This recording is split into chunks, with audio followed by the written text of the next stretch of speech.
Halo, Assalamualaikum warahmatullahi wabarakatuh. Balik lagi dengan Media Belajar Indonesia. Kali ini kita bakal bahas soal dan juga pembahasan simulasi CATBKN untuk soal tes wawasan kebangsaan. Ini lanjutan yang barusan saya upload, yang nomor 67, ini adalah nomor 68. Langsung aja, kalau tata caranya udah dijelasin di soal di video sebelumnya. Di sini juga bakal ngelanjutin soal sebelumnya sampai 15.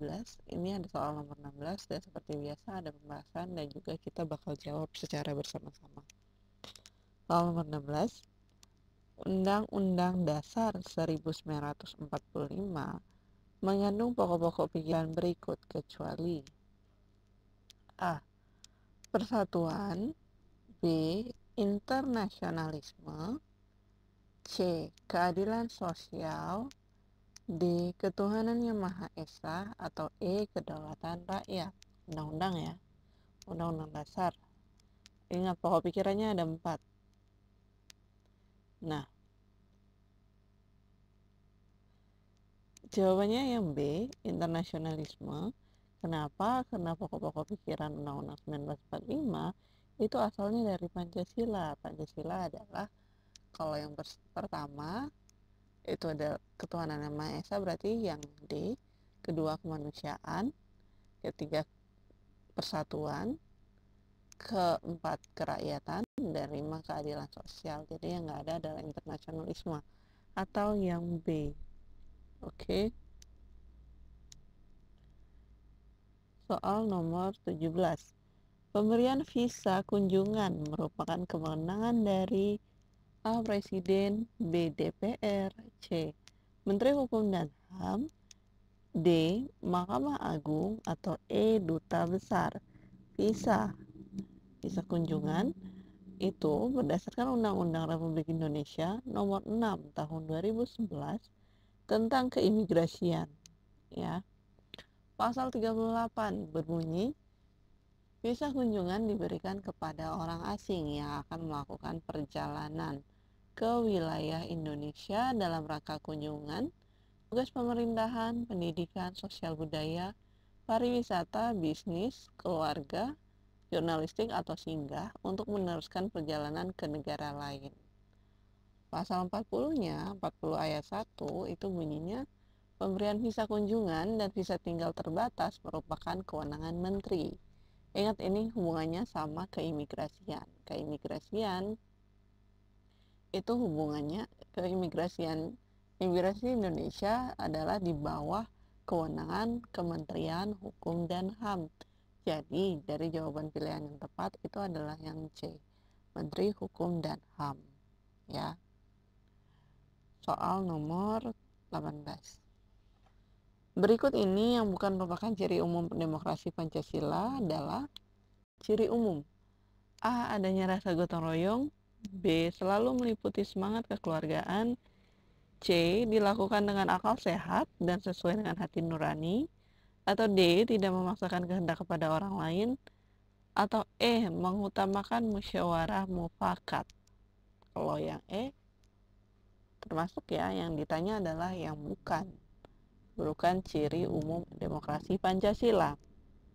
Nah, ciri umum dari demokrasi Pancasila itu ada 7. Yang pertama, mengutamakan musyawarah dan juga mufakat. Berarti yang E jawabannya benar. Yang kedua, mengutamakan kepentingan negara dan masyarakat. 3, tidak memaksakan kehendak kepada orang lain, atau poin D. Poin D berarti benar.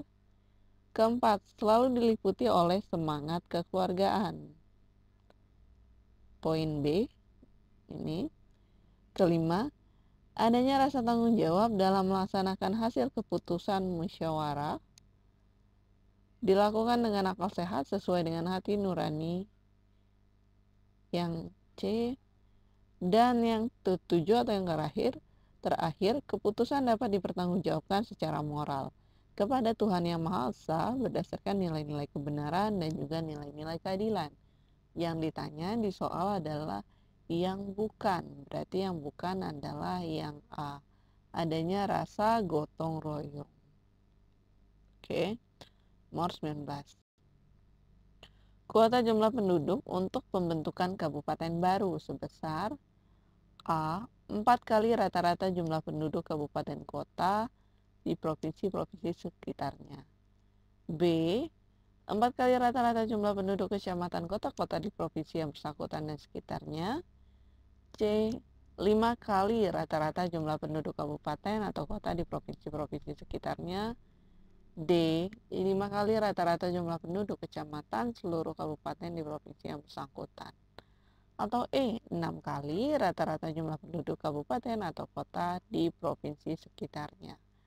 Yang diminta adalah pembentukan kabupaten baru. Kabupaten ya, kabupaten. Jadi jawabannya, dalam pembentukan daerah otonom baru, hal ini diatur dalam Undang-Undang Pasal 3 tahun 2004. Pasal 3 nomor 32 tahun 2004, Undang-Undang Pasal 4 nomor 32 tahun 2004, Undang-Undang Pasal 5 nomor 32 tahun 2004, dan Undang-Undang Pasal 5 nomor 32 tahun 2004. Intinya ada di dalam Undang-Undang nomor 32 tahun 2004. Ini ngomongin pemerintahan daerah tahun 2004-32. Dari pasal 3 sampai dengan pasal 5. Yang A, kuota jumlah penduduk provinsi untuk pembentukan provinsi adalah 5 kali rata-rata jumlah penduduk kabupaten kota di provinsi-provinsi sekitarnya. Yang B, kuota jumlah penduduk kabupaten untuk pembentukan kabupaten adalah 5 kali rata-rata jumlah penduduk kecamatan seluruh kabupaten di provinsi yang bersangkutan. Ya. Yang C, kuota jumlah penduduk kota untuk pembentukan kota adalah 4 kali rata-rata jumlah penduduk kecamatan kota-kota di provinsi yang bersangkutan dan sekitarnya. Maka jawaban dari soal itu adalah yang D, 5 kali rata-rata jumlah penduduk kecamatan seluruh kabupaten di provinsi yang bersangkutan. Ya. Sebenarnya gini, kalau yang ditanya kabupaten itu jumlahnya adalah jumlah kecamatan. Kalau yang ditanya provinsi, jumlahnya adalah jumlah kabupaten. Kayak gitu. Jadi turun ke bawah. Jadi jawabannya D. Oke. Kalau yang ditanya kota baru 4 kali jawabannya. Soal nomor 20. Dalam beberapa tahun terakhir, kegiatan yang menonjol antara Indonesia dan Colombo Plan, Colombo ya Sri Lanka, adalah program pelatihan penanganan apa? A. Banjir, B. Baby boom, C. Kemiskinan, D. Drug bust, atau E. Tsunami. Jadi gini, berdasarkan data Sekretariat Colombo Plan, selama kurun waktu dari 1995 sampai 2007, jumlah peserta Indonesia dalam berbagai program Colombo Plan tercatat sekitar 1.131 orang, yang menjadikan Indonesia sebagai negara kedua terbesar setelah Afghanistan yang menerima bantuan Colombo Plan.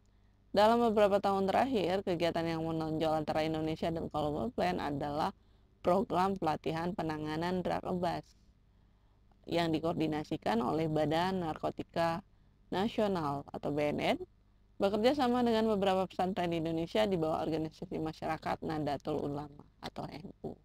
Jadi jawabannya yang D. Ya. Saya mau jelasin ini kalau misalnya nggak ngerti jawabannya apa, yang harus dijawab apa. Di sini ada kegiatan bilateral antara Indonesia sama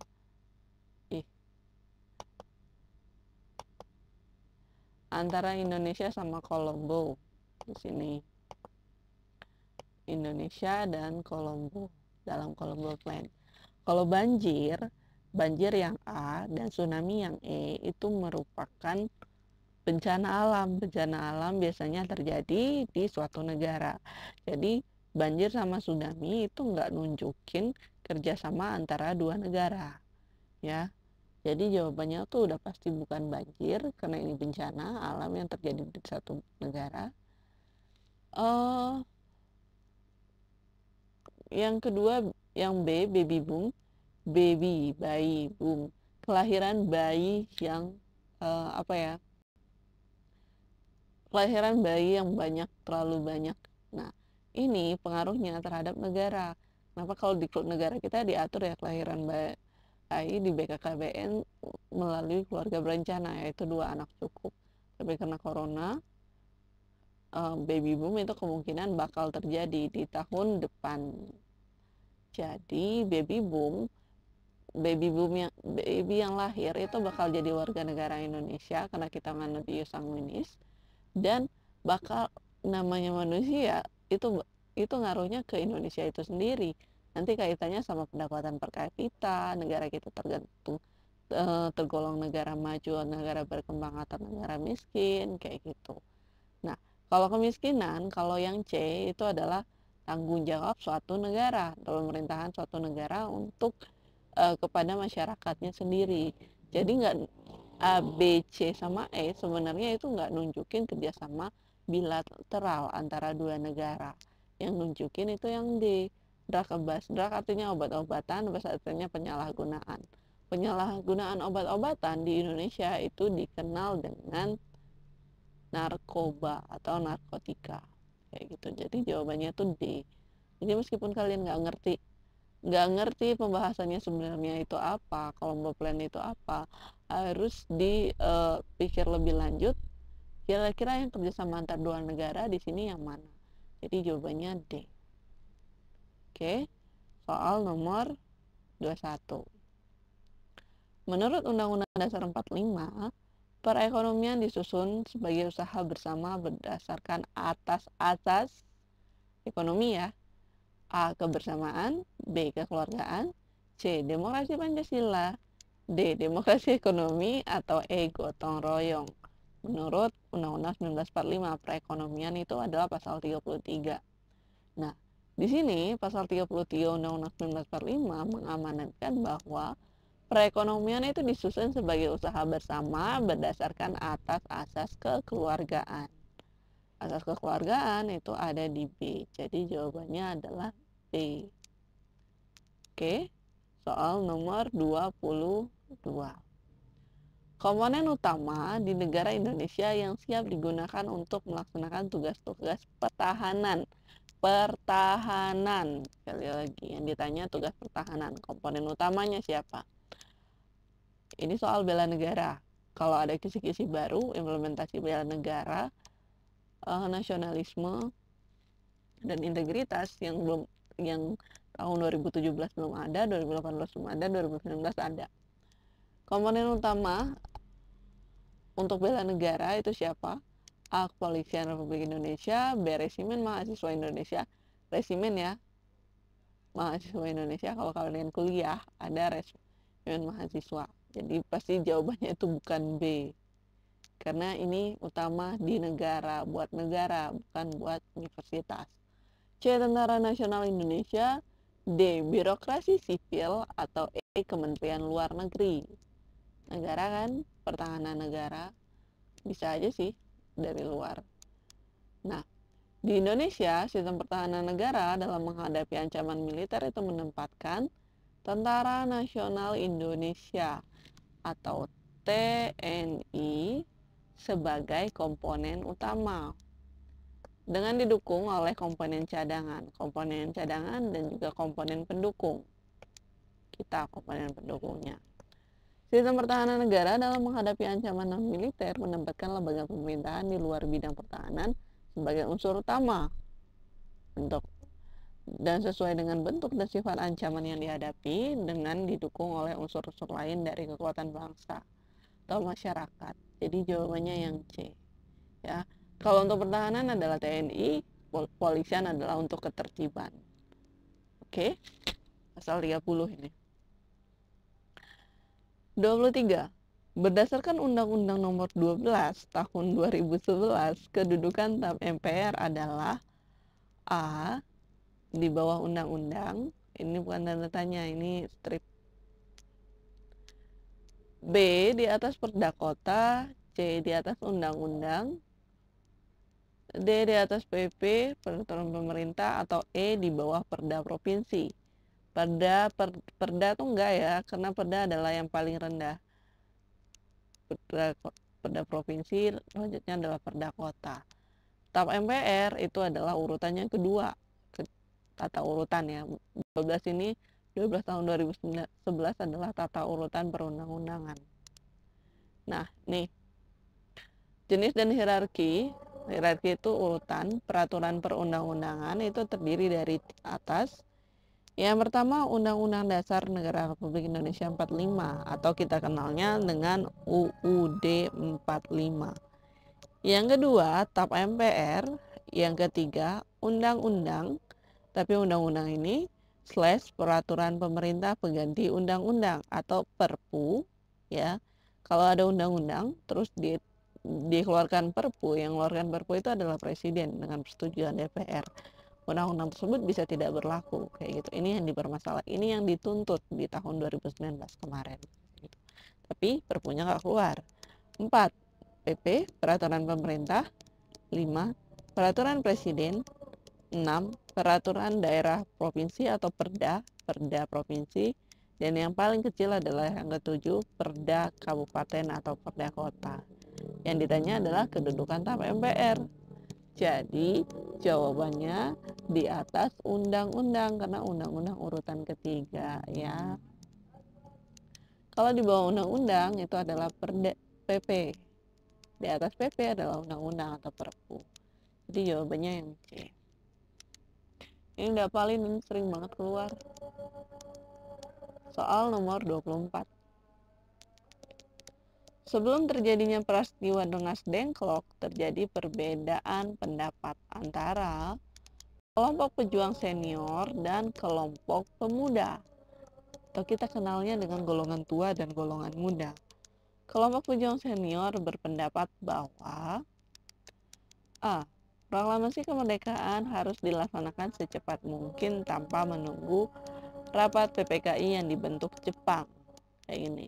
Kelompok pejuang senior ya berarti golongan tua. Yang A itu merupakan tuntutan dari golongan muda. Yang ditanya pendapat golongan tua. B. Proklamasi kemerdekaan harus dipersiapkan secara matang dan harus dibicarakan dalam rapat PPKI. Kita simpan yang B. C. Proklamasi dapat dilakukan jika keadaan sudah kondusif. Kita simpan. D. Proklamasi harus menunggu hasil perang Jepang dan Amerika Serikat. Enggak. D. Tidak dapat dilakukan proklamasi dengan tergesa-gesa karena akan membahayakan. Nah, sebelum terjadi peristiwa Rengas Dengklok, pejuang senior berpendapat bahwa Jepang masih memiliki kuasa atas Indonesia secara de facto. Oleh sebab itu, golongan tua atau pejuang senior menunda kemerdekaan Indonesia. Dari jawabannya yang tepat itu adalah yang B. Proklamasi kemerdekaan harus dipersiapkan secara matang dan harus dibicarakan dalam rapat PPKI, Panitia Persiapan Kemerdekaan Indonesia. Itu adalah menurut pejuang senior, tapi keadaannya adalah Jepang kalah oleh sekutu. Diakui kalahnya adalah 15 Agustus, maka Indonesia rencana merdekanya adalah 24 Agustus. Jadi 17 Agustus itu kita memanfaatkan kekosongan Jepang untuk memproklamirkan kemerdekaan Indonesia. Jawabannya yang B, 25, 26. Seni pertunjukan tradisional yang berdasar dari Jawa Tengah adalah apa? A. Lenong, B. Mamanda, C. Ludruk, D. Ketoprak, atau E. Makyong. Semua ini seni pertunjukan drama tradisional. Sama aja, intinya itu drama tradisional. Yang kenapa namanya beda-beda? Karena asalnya beda-beda. Lenong Jakarta gitu. Yang ditanya Jawa Tengah kan? Jawa Tengah itu adalah Ketoprak. Ludruk kalau nggak salah Jawa Timur deh. Tapi intinya mereka sama. Mereka adalah seni pertunjukan drama tradisional. 26, jawabannya adalah yang D, Ketoprak. Kayak H ya, ketoprak. Kalau ketoprak aja itu makanan. Soal nomor 28 untuk tes wawasan kebangsaan, simulasi CATBKN, eksepsi dalam pengadilan perkara pidana adalah A. Jawaban terdakwa atas pernyataan jaksa. B. Pengecualian dalam tuntutan. C. Perlawanan terhadap putusan hakim. D. Permintaan penangguhan penahanan oleh terdakwa. Atau E. Pernyataan keberatan oleh terdakwa terhadap tuntutan jaksa. Eksepsi adalah salah satu istilah yang digunakan dalam proses hukum dan peradilan. Artinya penolakan atau keberatan yang disampaikan oleh seorang terdakwa. Ini disertai dengan alasan-alasannya bahwa dakwaan yang diberikan kepadanya dibuat tidak dengan cara yang benar dan tidak menyangkut hal tentang benar atau tidak benarnya sebuah tindak pidana yang didakwakan. Itu eksepsi. Jadi, kalau dari penjelasannya, jawaban yang tepat itu adalah yang E. Eksepsi merupakan pernyataan keberatan oleh terdakwa terhadap tuntutan jaksa. Oke. 29. Hukum pidana telah berkembang menjadi hukum publik, merupakan pernyataan dari A. Sukoco Suparto, B. J. E. Saitapi, C. Van Hamel, D. Paul Siten, atau E. Mulyatno. Ini pernyataan dari Van Hamel. Antara lain dia menyatakan bahwa hukum pidana itu telah berkembang menjadi hukum publik, di mana pelaksanaannya sepenuhnya berada di tangan negara. Dengan sedikit pengecualian. Pengecualiannya adalah terhadap delik-delik aduan yang memerlukan adanya suatu pengaduan terlebih dahulu dari pihak yang dirugikan agar negara dapat menerapkannya. Jadi, hukum pidana telah berkembang menjadi hukuman publik. Hukum publik itu merupakan pernyataan dari Van Hamel. C. Van berarti dia orang Belanda. Soal nomor 30.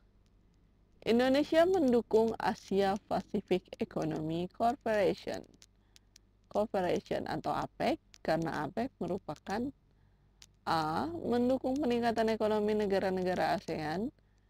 B. Mendukung proteksi hasil pertanian negara-negara Asia Pasifik. C. Mengembangkan sistem ekonomi berbasis kerakyatan. D. Mengembangkan kerjasama ekonomi antara negara Asia Pasifik. Atau E. Melibatkan seluruh negara ASEAN. Lihat di sini objeknya siapa? APEC, Asia Pasifik. Berarti jawabnya APEC. Berarti antara B sama D. Kalau A kan ASEAN, E itu ASEAN. Berarti A sama E itu otomatis salah. Oke.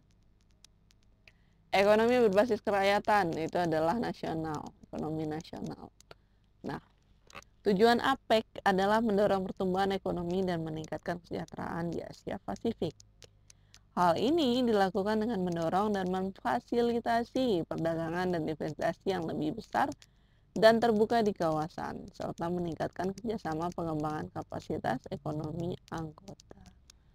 Jadi, dari pilihan jawabannya yang lebih tepat itu yang D, kerjasama ekonomi, bukan proteksi hasil pertanian.